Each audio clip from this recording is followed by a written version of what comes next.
പിന്നെ നമ്മൾ ആദ്യം സിസ്റ്റം ഓപ്പൺ ആക്കി ഇതേ മോഡലിൽ വരിക. പിന്നെ നമ്മൾ ഇതെടുക്കുക, എക്സലോ പവർ പോയിന്റ് ഏതെങ്കിലുമൊക്കെ നിർക്കുക, മൈക്രോസോഫ്റ്റ് ഓഫീസോ ഏതെടുത്താലും മതി, എല്ലാത്തിനും സിസ്റ്റം ഒന്ന് തന്നെയാണ്.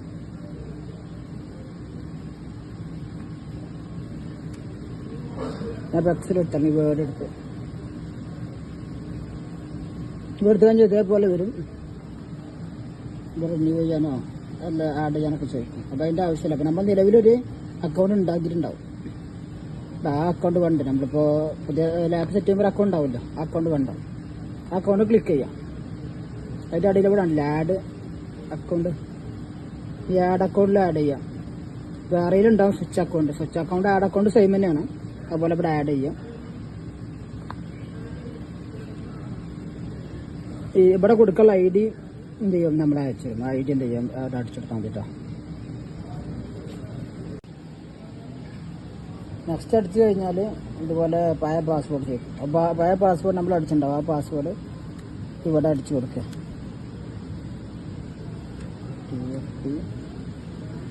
37 887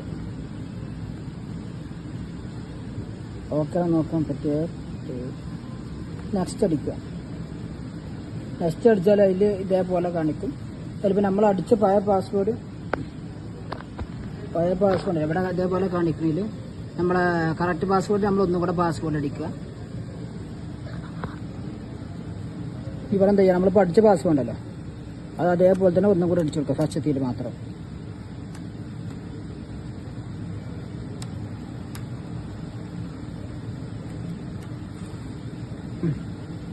അത് കറക്റ്റാണ് നോക്കുക.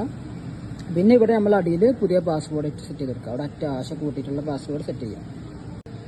നമ്മൾ പാസ്വേഡ് അടിച്ചു കഴിഞ്ഞാൽ സൈൻ ഇനിൽ ക്ലിക്ക് ചെയ്യാം.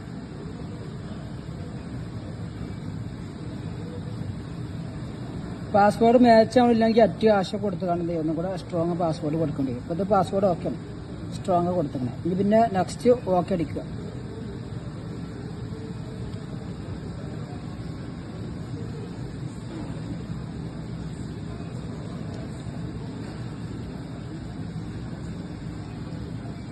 കുറച്ച് വെയിറ്റ് ചെയ്താൽ മതി, കാര്യങ്ങൾ വരും.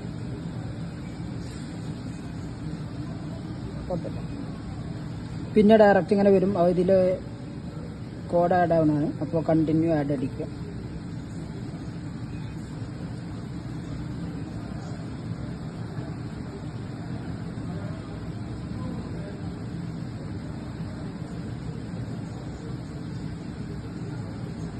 ക്ലോസ്.